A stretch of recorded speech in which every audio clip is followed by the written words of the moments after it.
Hello and welcome back to the channel HardReset.Info, and today I will tell you how to handle returns on eBay. So to do that, we will need to use our browsing system.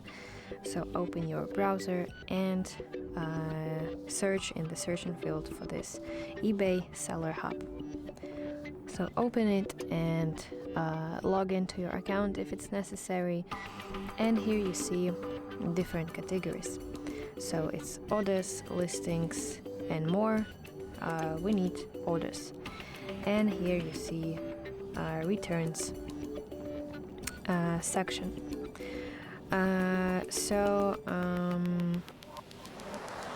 If a buyer has opened a return, you will see a return request notice. You need to tap on it to view the details. So review the reason for return, the buyer's message, and any uploaded photos if the buyer has uploaded them.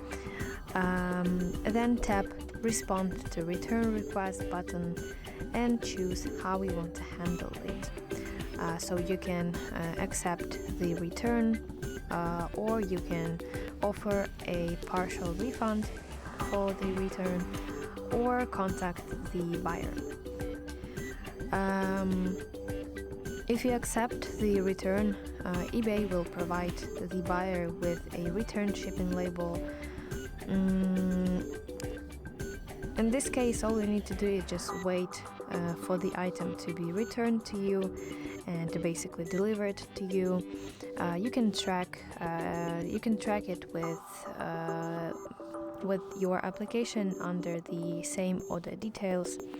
And once the item will arrive to you, tap refund buyer to process the refund, and eBay will return the buyer's money using their digital payment method, and you will get a notification confirming the refund. And one more thing, to manage your return policy in advance, you can go to in your browser you need to type return preferences eBay and open this official page setting up your return policy. And if you scroll a little bit to the down, you will see this link, returns preferences. Open it, and here basically you can adjust it, your return preferences. I think that's basically all for how to handle returns on eBay. I hope you find this video helpful, and if so, please leave your thumbs up and don't forget to subscribe to our channel. See you soon. Bye bye.